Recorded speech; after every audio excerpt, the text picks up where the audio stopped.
And so are we ready to do this, Lisa? Yes, let's do this. Fantastic. Okay, so welcome to the Find Your Fire Tribe. Here we are on another Fire Friday with another wonderful chi uplifting event. For those of you who might be seeing us for the first time, I'm Wendy I-Ching, founder of Healing Spaces Caribbean and tribe mom of the Find Your Fire Tribe. And we are so happy that you joined us today, live on Zoom and also live on Facebook. If you're watching us live on Facebook, do remember to type #live and put your comments in the thread, because I will check the thread during the session, and Lisa will definitely follow up with your questions. And if you watch the replay, the same, say #replay and put your comments. We will return to you, promise. So without any further ado, I'd like to introduce the star of today's show, Lisa Alban. Now, Lisa is more than a Feng Shui master. She's also somebody that I'm really proud and honored to be able to say is a friend, and she is the head of the International Feng Shui Guild's board. I'm on the board and Lisa is the chair of the board. So it's a real honor to have her with us today. In addition to that, she is also a quantum energy alignment practitioner. She runs her own feng shui school, and she's a mom of 2 beautiful kids, and she has so many other talents, it's impossible for this session to cover all of them. Lisa, why don't you tell the tribe a little bit about you and perhaps your journey to becoming a feng shui master quantum energy practitioner? Sure, I'd be happy to do that. Well, hi, everybody, and welcome. And I want to let you know that I want to make sure I answer any questions that you may have. So we'll be looking for them in the chat, and feel free to say hi. I'm all about exchanging energy and meeting where you are today. Just to give you a little bit of the background about who I am. So I am as Wendy said, a feng shui practitioner, a fellow feng shui practitioner. We practice the same school of thought, which is Black Sect Tibetan Buddhist Feng Shui and Landform School. And I'm so deeply honored to be a member and a part of the International Feng Shui Guild, because we are like an army of good and people out there looking to raise the vibe for everyone all around the world. So it's such a great honor to be sharing this room with you within the Fire Tribe. You are such a beautiful family. You're in such great hands. I started my feng shui journey at a very young age, but I didn't realize what I was doing was practicing feng shui. I didn't know what it was. You remember back in the day, like we only had access to the libraries that we had in our communities. And that's how we learned our information, that and probably, Sesame Street and National Geographic and that type of thing. So I didn't know when I was very young that I was really deeply attuned and sensitive to the spaces and environments around me, as well as I was deeply connected. I think as all of us are when we're children, we have such an awakened sense of self in a unique way. We don't have the world, the confounds of the world. We don't have the walls or the framework put around us. So we're deeply attuned with our own higher self and intuition. And I was very blessed to grow up in a household that was very nurturing of my intuitive gifts and talents. I come from a lineage of intuitives on my mom and dad's side. So I was very welcomed in the family I was in, made fun of for talking about some of the experiences that I had that were energetic, such as seeing aura fields around people.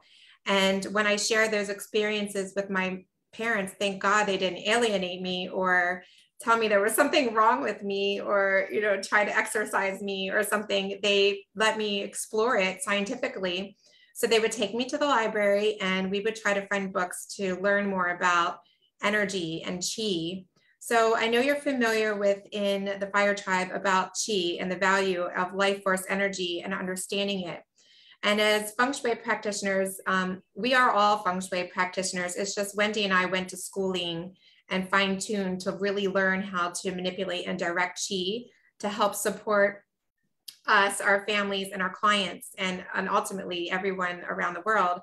And my parents would say, let's learn a book. So I learned about aura fields. I learned about dowsing at a very young age. So my father we would make dowsing tools, and we would dowse for where I would see the aura fields to verify that they indeed existed. And so he was like very like a cool mad scientist kind of vibe, and encouraged me in that way to really grow and learn more about these gifts that I had. And so I truly believe all children are born with these gifts, but they're not nurtured. And sometimes they're made fun of, and sometimes they're bullied, or a child will share, I'm experiencing this, and then people will make fun of them and they will shut down and say, that's not real, I'm not going to learn about it. But truth be told, we know, Wendy and I know from practicing in Feng Shui, that there are the seen, very visible Feng Shui, they're very seen forces at hand in manipulating energy, but there's the unseen and there's the felt.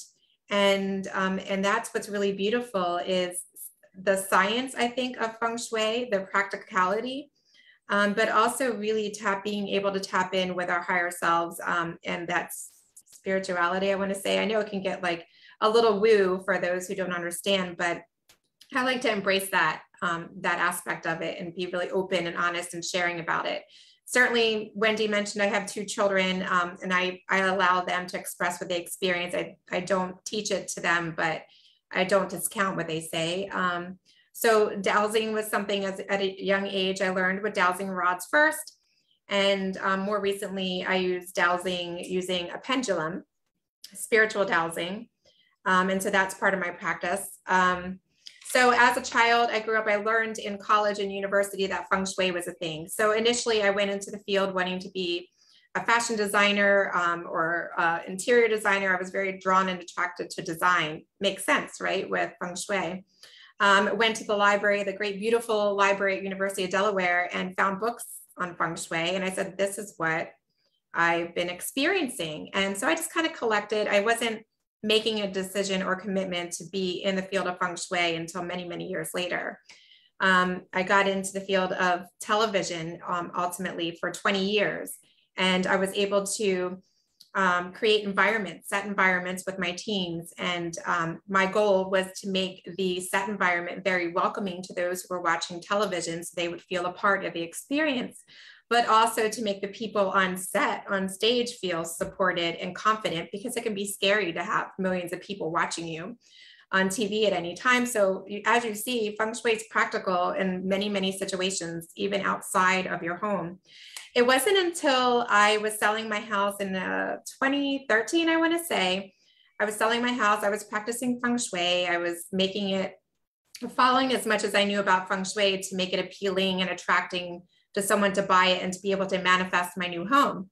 And I kept hitting a wall. My realtor was like, let's knock off another $10,000. And I'm like, I don't have another $10,000 to knock off this house, and I'm not going to do it. I'm Feng Shuiing it.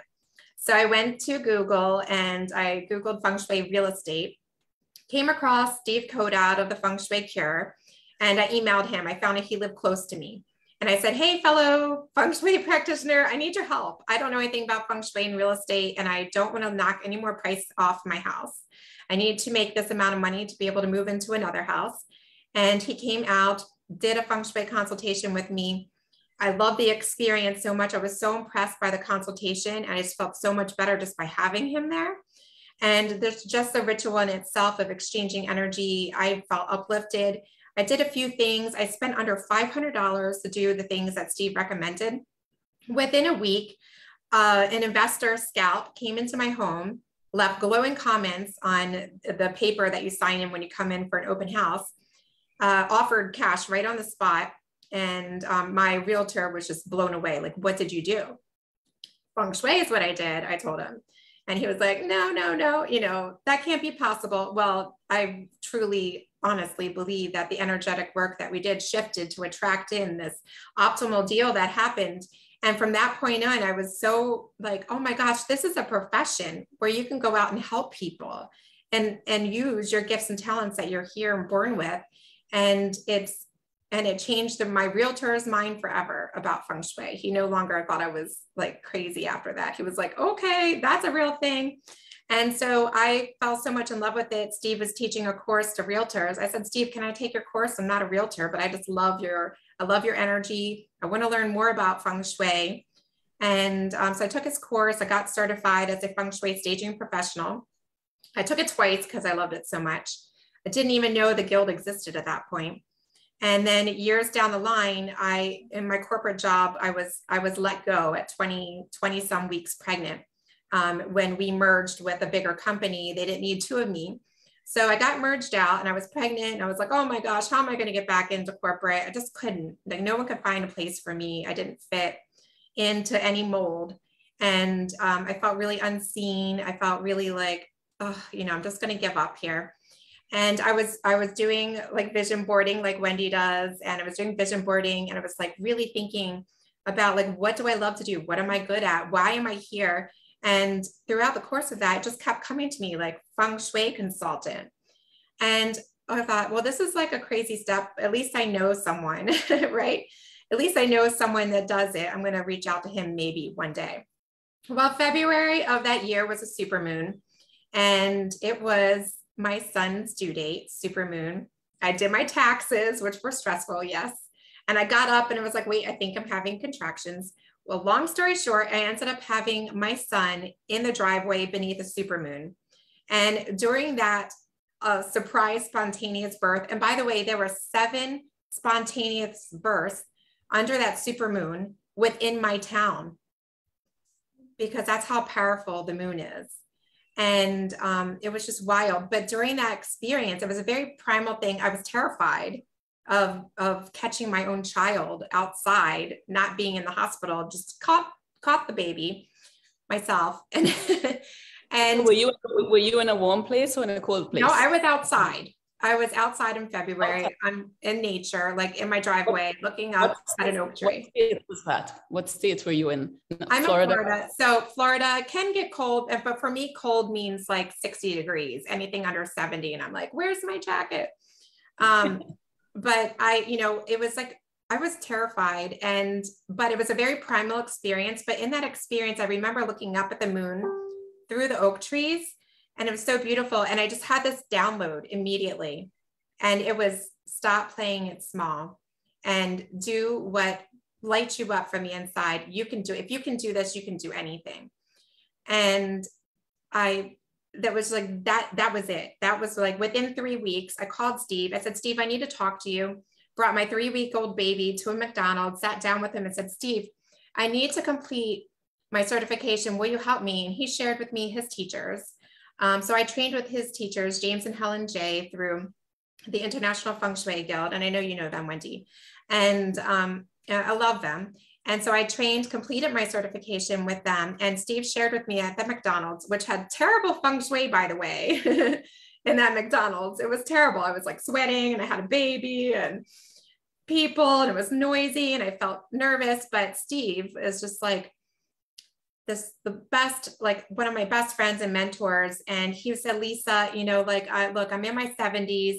And hearing your passion about feng shui right now really inspires me. And he said, and I've had this dream that I've been scared of sharing until now, and that is to have a feng shui school, to teach as many people as we can, but not only to teach them feng shui, but to teach them the steps in how to have a successful career that's nourishing of them, and to not just get a certification, but to take them, help them live out their dream, just like we are doing.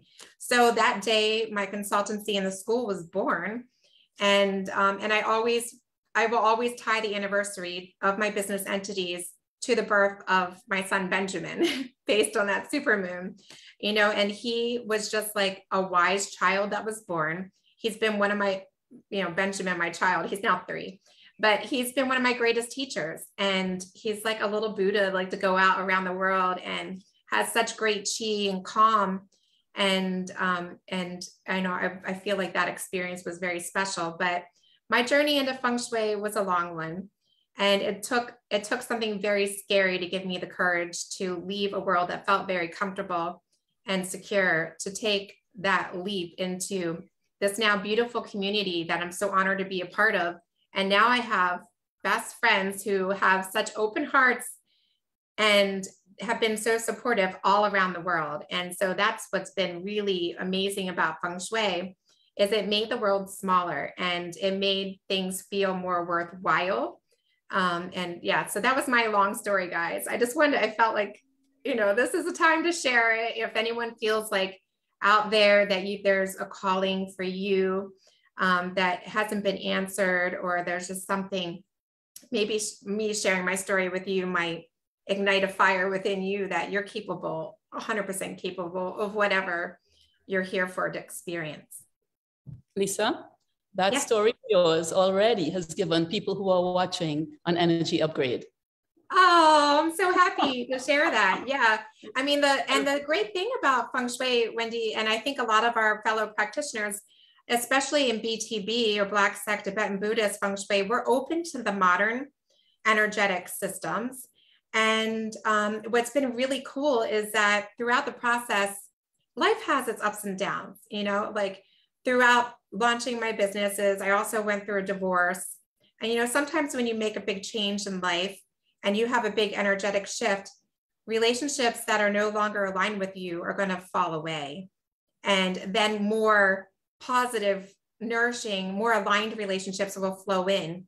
And that's how the Quantum Energy Alignment Practitioner came to be within me. I went through a divorce. You know, we are on great terms right now, but it was hard, a big change with the two little ones and the businesses. But my next mentor appeared to me in that time. And it was no accident. So when you ask for them, your teachers are going to appear to you. And it was like, you know, here she is. Like, I ended up meeting my mentor, Dr. Miriam Davinsky. She's one of the world's leading spiritual dowsers. And I ended up being asked to give her a ride. I didn't know who she was. I was going to a wellness event about 40 minutes away. And the head practitioner said, will you pick up someone in your town and drive her with you? I said, sure. So I stopped by her house, picked her up on that car ride, found out who she was. And I was like, oh my gosh, so much admiration. Like, this is a dream come true. I wanted to learn more about spiritual dowsing, and spiritual dowsing is really just a tool, a way to connect in with your higher self. And so she became my mentor. And then when we got to this wellness event there, I became friends with the wellness center, and they shared with me their quantum energy software that they developed by a team of healers. So I've integrated both spiritual dowsing and this software called SRC for You into my practice and created a system around it. And it was like all meant to be. It was like the universe, your God, the higher self presented me, boop, boop, here are the ingredients. And I baked a cake with them. And now I use all these ingredients together in my everyday. For myself, I found it worked very well for myself. And then I began sharing it with friends, clients, family on the regular, and it's called Energy Upgrade. And so now I call myself a Feng Shui practitioner and Quantum Energy Alignment Practitioner as well. And they go hand in hand, but I'm so blessed to be equipped with the knowledge and wisdom I learned from Feng Shui to even be open to these experiences and be able to recognize with more clarity, here's your ingredients that will help you on your path. But I credit that to my Feng Shui practice. Does anybody have any questions for Lisa at this point? Lisa, we have 6 people watching on Facebook Live, and a couple of people have said, wow, what an inspiring story. But if anybody has any, and you're getting hearts and kisses as well. But if anybody has any questions for Lisa right now, before she proceeds, this is a good time. We take a moment. And Lisa, you might want to grab some water or something, because you've been giving a lot of energy. Yeah. Yes. Yeah. I always encourage having water nearby, especially when you're exchanging energy, even in a virtual means, because even though we have this screen between us, we are exchanging energy, and it's beneficial to be fully hydrated to help continue this exchange. But I really appreciate your positive feedback and allowing me to share this very personal story with you. And I see there's a question, and Terry. Yes, hi. I just wanted to ask, what exactly is spiritual dowsing? Yeah, so spiritual dowsing, good question. There is a book, and of course it's escaping me right now. It is, I recommend this book to anyone curious about spiritual dowsing.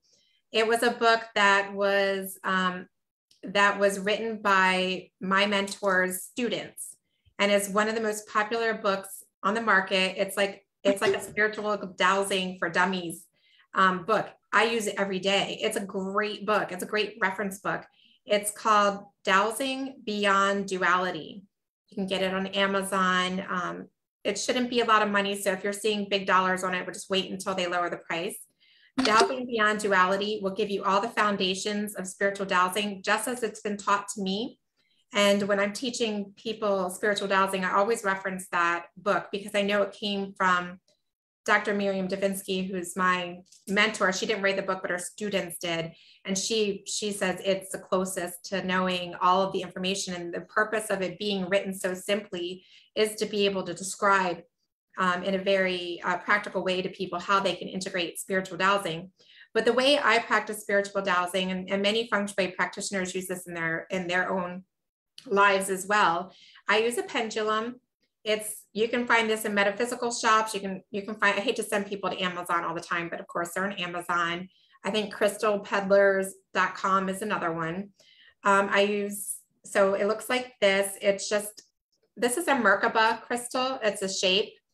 And this shape right here is, contains an energy. If you notice, it is a, gosh, Wendy, what is the word I'm trying to think of? Like, the shapes that contain an energy. Why can I think of it? A Merkaba is you know how spirals are found in nature, but what is that? I just can't think of the term. Are you thinking of fractals? Fractals, but what is that a part of energetically? Like, we will figure it out and write it in the chat. Yeah, I'll put it in the comment. Thank you. But so there are different shapes that are very powerful because they occur in nature in some sense, but a Merkaba is a powerful shape. You can also get arrows, anything with a point. You can even use some pendants. I've even dowsed with pendants from a necklace when I didn't have one. And spiritual dowsing, sacred geometry. Thank you, Anita. Oh my gosh. Anytime I do a live, for some reason, my brain like stops working and I can't remember some words. Sacred geometry. So this is a sacred geometry shape that contains a special energy. So you use this tool essentially to connect with your highest self. So it's a way for you to, so you program your pendulum to learn yes and no. So forward and back, you program it to say yes, left to right is no, okay? And so you are able to program it by repeating yes, and then left to right is no. And then when you have to check in with yourself, you always ask, may I, can I, should I douse on this situation? Yes, you can douse on it. Then you can continue forward and douse on it. And this should be like, if you have an important, like, I'll give you a frame of reference. This is a real personal thing too. So I have, so this little mark on my forehead, by the way, it's actually basal cell carcinoma. And I'm not giving a health disclaimer here or anything, but I was given the option to do either surgery or radiation on it. And so it was up to me. I had to make a decision. I interviewed all the doctors. They all gave valid points. I should do one or the other. So they were neck and neck. Like, I'm like, I don't know which version I want to do. That's how, like, I spent hours interviewing them. So I used my dowsing crystal to tell me what is in my best interest for me to do in terms of surgery or the radiation. So I've decided by dowsing, the percent of best interest for me was better to do the surgery. So I am going to move forward and do the surgery. And I have more confidence in knowing that's the right thing to do for me because I've checked in with my highest self. Now, you don't have to do it with something extreme like that. That's just one example. You can even say, like, should I eat this cookie or not eat this cookie? You'll see people at restaurants douse on a menu. So you can, like, touch an item on a menu and it'll say yes or no if you should eat it, if you can't decide something. It's a really wonderful tool because as humans, we get so caught up with our egos and ourselves and we trip all over ourselves and we hold ourselves back because we can't make a decision. So if you're not good at making decisions on some things, or you need to feel more assured and confident in what you're doing, look into spiritual dowsing. It's been a great supportive tool for me. I use it in projects all the time. You know, should I go with this color or that color? So Lisa, it's very practical. Lisa, We have a question from Prissy, and she said, does it move by itself whenever you ask the question? And I know also we'll have people who are concerned about it, about what's making it move. So it's a good thing to answer. Yeah, I don't have an answer for you. I mean, when I program it, I forcibly move it to program it. Yes, forward and back. No, left or right. But when I ask a question, I'm just holding it and it'll move. You'll see some people spin it. Spinning is reserved for removing energy and then installing energy in the other direction. It moves on its own unless you are forcibly trying to remove energy or install. And if you feel like embarrassed about having your pendulum out in public, for example, when you're looking at menus, if you're familiar, this is very similar to muscle testing. So if you've ever been to a holistic doctor, medicine doctor, they might use muscle testing on you to know if you should take one herb or another herb. So it's very similar to that type of experience. But you can also use your fingers locked like this and program it. Yes, this means yes, this means yes, this means yes, this means no, this means no, this means no. So then you can say, is my name Lisa? Yes. Is my name Wendy? No. So you can also check in with your highest self using this locking method. Really, really helpful. I still have chalk on my hand from working out. It's really helpful tools, and they're actually very practical. They're very ancient, but they can be used in very modern ways. And it doesn't go against anyone's religion. And you are connecting with your higher self. There's different levels of awareness and consciousness within all of us. And whatever your belief is, and everything is obviously matter is energy. Everything is containing of energy. Everything within us, around us, the spaces in between objects in us, it's all energy. And once you learn more and more and more about energy and chi and the ways that we can understand it better, it gives you a sense of regaining control in an otherwise very turbulent life we all have. And that's what I love about Feng Shui. And it's like Feng Shui's origins originate, and we know, like thousands of years ago. Wendy and I both use frequently to the ancient I-Ching, or I-Ching as you see it spelled, I-Ching. And this has also become like a very dear part, and it's part of my energy upgrade process. But it's the book of changes, and it's an environmental science and study and a look at the earthly elements around us. And it was done thousands of years ago to better understand the cycles of nature. And what was learned were these patterns in nature are mimicked in human life. And by better understanding the patterns of nature, we're better able to understand our own journey. And it teaches us lessons. And so the way that we use the Book of Changes or the I-Ching in Feng Shui, we use it often in a divinatory way, not just as a book of reference that it is about nature, but we're able to use coins or cards or reeds. There's different ways that you can divine of the ancient I-Ching to ask it questions.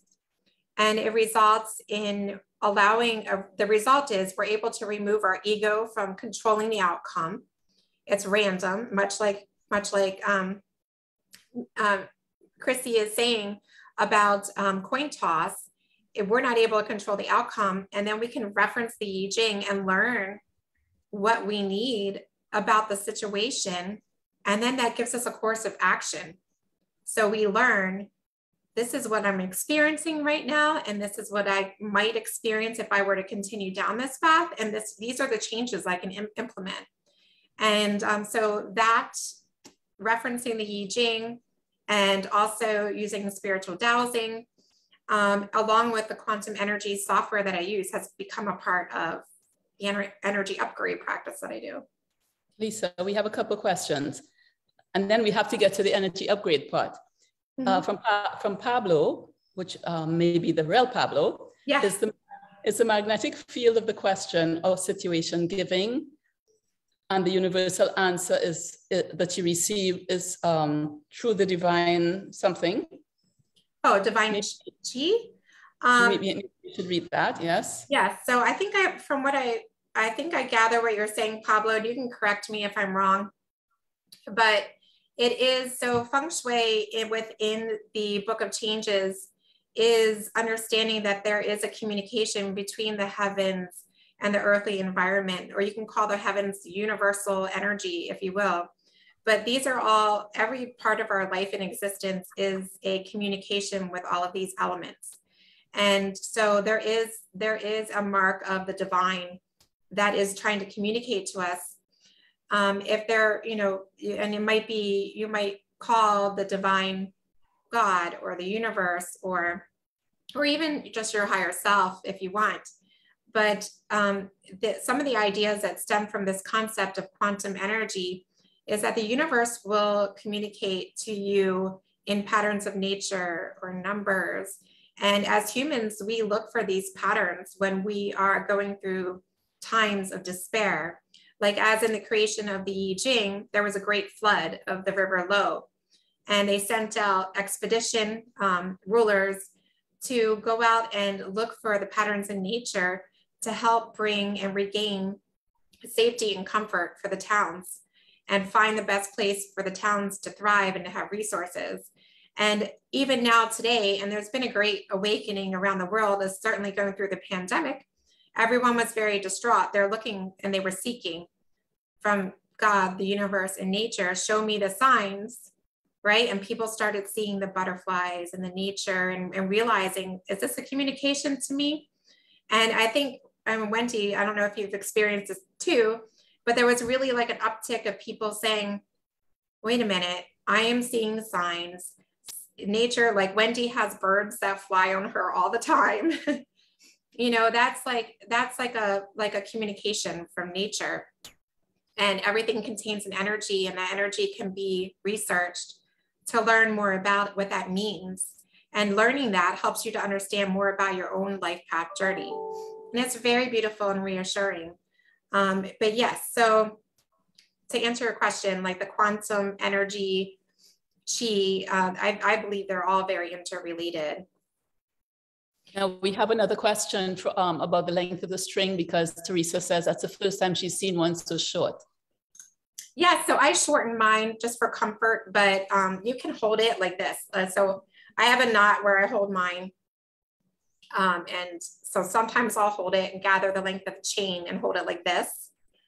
But it's just really what you're comfortable with. When I first started, I would always hold it by the end. And I just didn't, throughout the years of practice, I decided I was just more comfortable with a shorter, and it makes it swing faster. Lisa, so I prefer the shorter hold as well. So yeah, but it's a personal. It's a personal preference. And I think when you're just learning and you want to, and like when you first learn, and it's referenced in the book too, when you first learn, you're like, wait, am I swinging it? And so you have like a little doubt, like, I'm going to close my eyes. Am I swinging it? And it's funny, when I've taught dowsing in classes, everyone has the first experience. They're like, wow, it's swinging. Am I doing that? So once you get comfortable with it, you might shorten your string a little bit more, and it'll swing faster. And it's just, you might only need a few swings to know. Whereas when I first started, I wanted it to swing very, very slowly, so I could feel like, okay, more confident that I understood what was happening. So Lisa, let us proceed. Yes, okay, let's get started. So those of you on the Zoom and on the live with us right now, I want to check in with our energy, our collective energy within the Fire Tribe. And I'm going to start with the Book of Changes.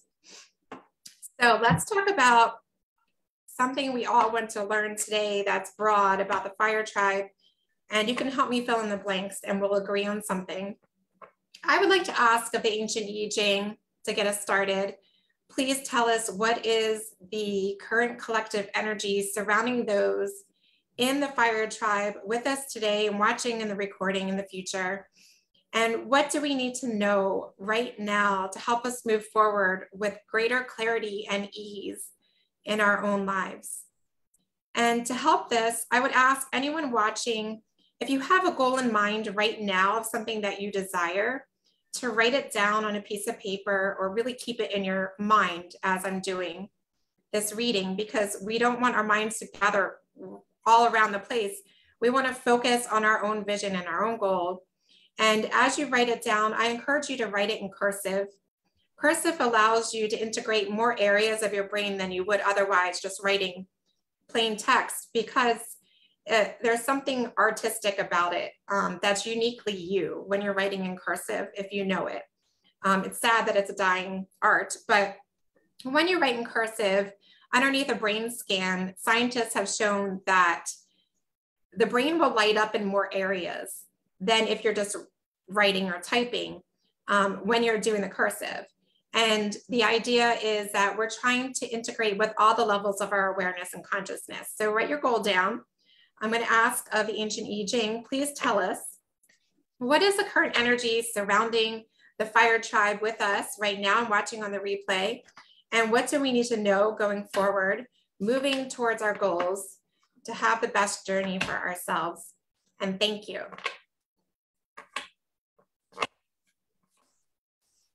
And so I ask that you just keep your goal in mind. If you're not hydrated, make sure that you're hydrated, please.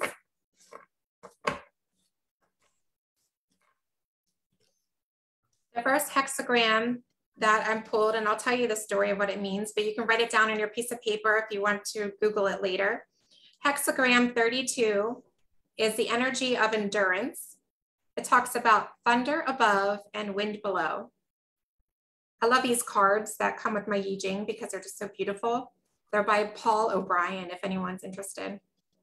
So the first part of the story that we're learning today about our energy in the fire tribe is endurance, really beautiful energy. So keep your goal in mind. Woo, everything wants to come out. Keep your goals in mind as I'm doing this. Really deeply envision them, envision embodying them as if they already exist.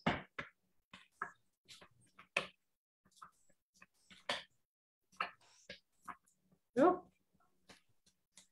So the next one is hexagram 61. If you want to write that down, it is centering in truth. This has been in the collective energy field recently, so I'm not too surprised that it came up. As you can see, I have a big stack of 64 cards, 64 hexagrams, and it could result in a very random pattern. But when I see a recurrence of a card in different samples of the world, it affirms for me that this is indeed an actual, it affirms for me that this is a real energy. And hexagram 61 tells us, centering in truth, it is the story of wind above and lake below. Now I'm going to ask the I-Ching what this means for us in the fire tribe. And I will be tuning into my intuition on this too. And let me know if anything resonates with you while I'm speaking or if you have any questions. So endurance is cultivated when determination is coupled with flexibility. Long distance runners must adapt to changing conditions while maintaining a strong sense of purpose. Two trees growing near each other bend and adapt to enhance each other's survival. That's really beautiful, actually, as we're thinking about finding our tribe, right? Where we grow together beside each other. And when there's adversities, we bend together and we continue with endurance. So this is a strong image of durability. It's a stable relationship of intimate partners that strikes a dynamic balance between involvement in the outside world and nourishment in the home. This is really cool because I know a lot of you have some interest in Feng Shui, and we're talking about nourishment within the home. I find that interesting that it came up for this group. True endurance is not based on rigidity because endurance implies flexibility, not being locked in one position. Only by adapting to change can we stay in the race. And only by deepening our sense of purpose can we call forth the strength to win it. So keep in mind your goals. I'm going to be reading to you the change lines. Change lines and hexagrams are And that's for another day. But we have some in the divine. So this is the message coming from the divine at the top. Restlessness defeats endurance. Scurrying about in circles just makes one dizzy. Seek to regain your composure so that you can tune your body and mind like a fine violin. Only when the inner frenzy stops can your soul's sweet music echo through the halls of time. Perseverance furthers. I got chills reading that because I just got a sense of everybody feeling like I'm not doing enough. I can't check off everything on my list to achieve this goal that I desire so much. But what the I-Ching is telling us is this going in circles is taking us nowhere. And it really speaks to your inner self and what lights you up and brings you joy. And that's the music that's going to attract your goals so effortlessly.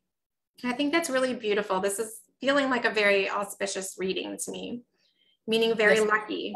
That resonated, as you said, that resonated strongly for the group. Oh yeah, I mean, chills at the back of my neck for that one. That's how I know sometimes.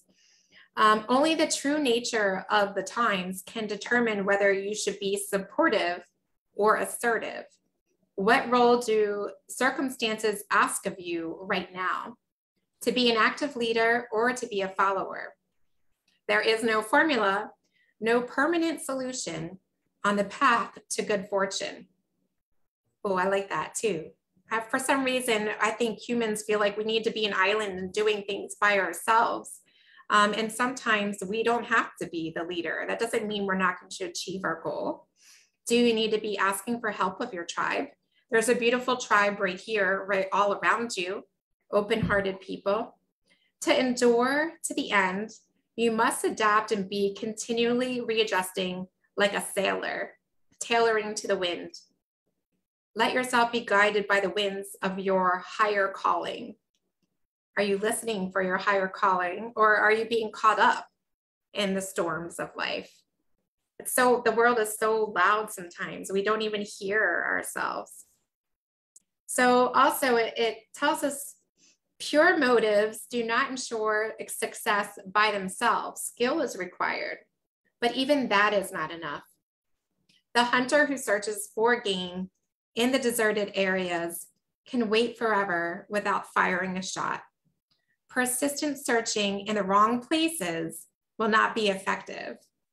Master the essential skills of your enterprise and position yourself wisely, and your efforts will not be in vain. Search for what you want in the right place, and you may find it. I say this to clients all the time who are desiring a partner, for example, but they're just desiring a partner from inside their house. They're never going to meet their partner.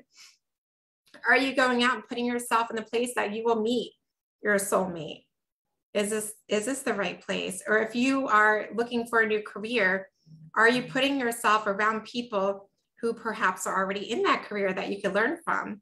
Or perhaps are you finding the right people to network with?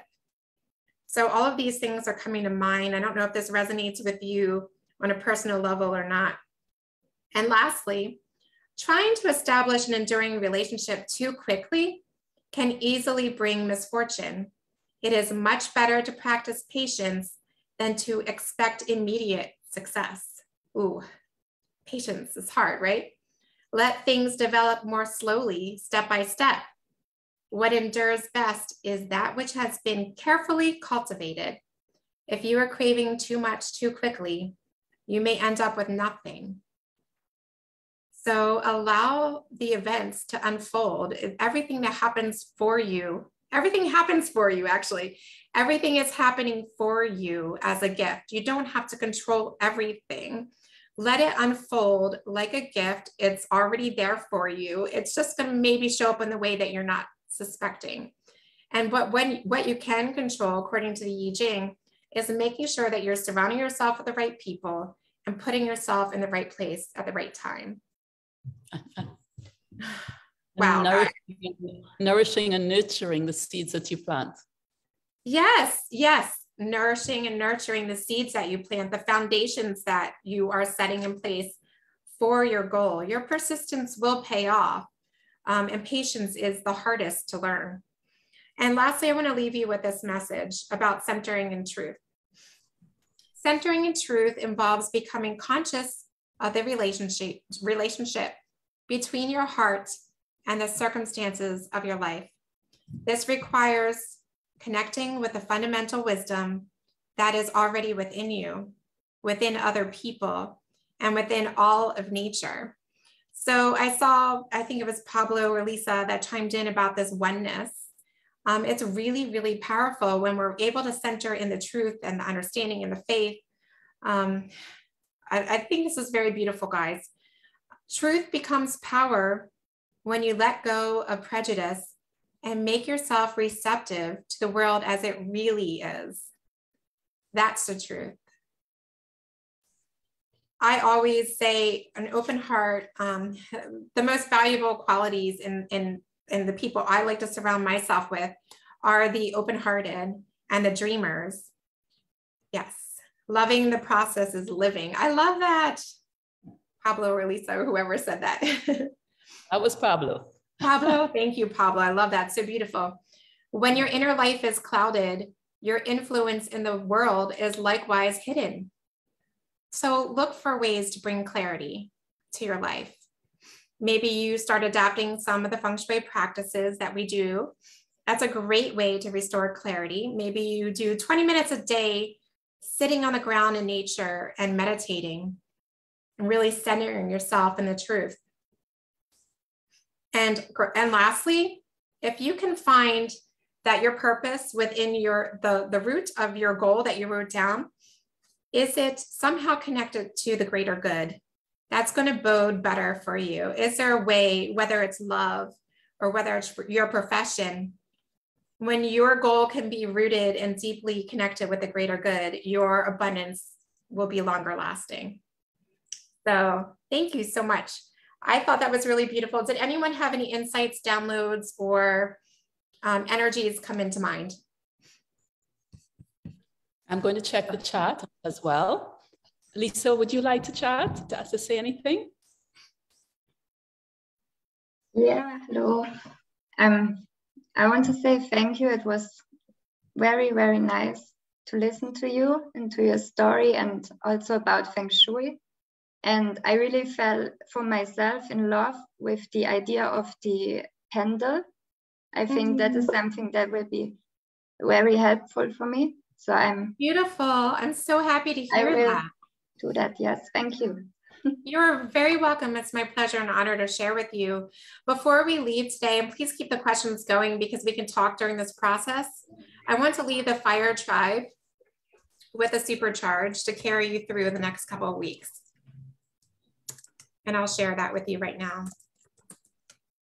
And this applies to anyone watching live and on the replay. This energy is the same. Go ahead. And we had a couple of people saying loving it and things like that.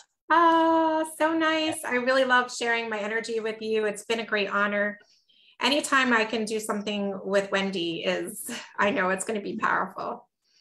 So I'm going to be writing in some energetic imprints that I want to install within our group today. So I'll start the thread going and you can chime in. Keep in mind your goal and the lessons we got from the ancient I-Ching. And I'll start us off. So the I-Ching talked about patience, right? So I'm going to supercharge us with the energy and frequency imprint of patience. I would like endurance. Endurance, yes.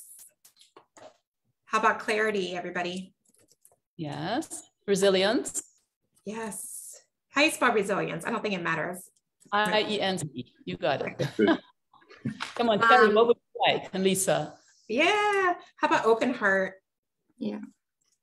Open heart. Courage, Lisa? Courage. And we have one from Anita saying truth. Truth. I love that. Centering in truth. What was that? For me, my word is going to be respect, because respect is what holds everything together. Respect. Even in the quantum physics, yes. Things will function differently on a different scale, yes. But still have a rule, even if it's a chaos and an order, or order and a chaos. But you could see it's a harmony. and have this energy. So for me, respect is the basic for all relationship, friendship, business, so on and so on. Terry, would you like to throw one in? Yes, please. Grounded. Yeah, you know, good roots, important. Beautiful. These are great, guys. Do we feel supported by these energies? And this will carry us through into the next 2 weeks. And perhaps longer, if you can really, again, remember, stay centered in truth. Be really mindful of what you're allowing to exchange energy. So the people around you, the spaces. I'm going to send prosperity too, because that's a little different. Okay. So as this runs, it will take a minute, and I just want to, I want to ask if there's any more questions before I go. I hope that you've enjoyed this. This is a really special practice that I used for myself for so long, and now I'm finally feeling brave enough to share it larger. But I really hope that you're receiving this energy of love and all of the supercharged frequencies that I'm sending right now. Please remember, yes, thank you so much. Please remember to stay hydrated today. This is kind of like an energetic massage. And when you're receiving these virtual energies through the back channels of electromagnetic field, so EMF, there's bad qualities, but there's also good. We are exchanging this energy live and on the recording. If you desire to experience this again, just watch the recording and you will receive the same energy, guys. So I really appreciate you, and thank you for welcoming me into the Fire Tribe and family, and for hearing my story today and experiencing this with me today. It's been a great honor. Lisa, can we stop the sharing now and come back to where we see everybody? Yes. You?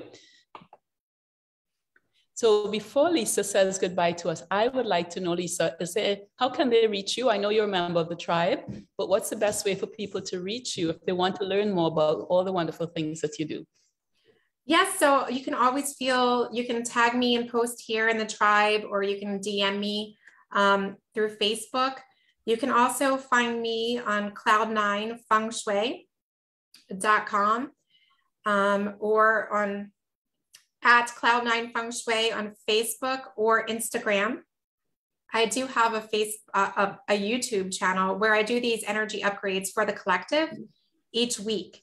And that is something that I do complimentary. And so if you would like to receive those and to experience more of those, I invite you to find me through the links or by messaging me to find that channel. And I would love to welcome your energy in there. But yeah, I'm just happy to meet you all. Thank you. And if you, Wendy, if you can't find me, Wendy will point you in the right direction. And she's one of the tribe members, so you can find her there. But Lisa, what I'm going to do is once we have the recording up and posted, I'll invite you to share your link tree or your link so that anybody. Oh, beautiful. Yes, great idea. I will do that. Thank you so much. Thank you so much for all of you who joined us live here in Zoom, and definitely for the crowd on Facebook. Thank you for your wonderful questions and comments. And most of all, Lisa, thank you for the beautiful session we had today. Thank you. It's such an honor, really. Thank you.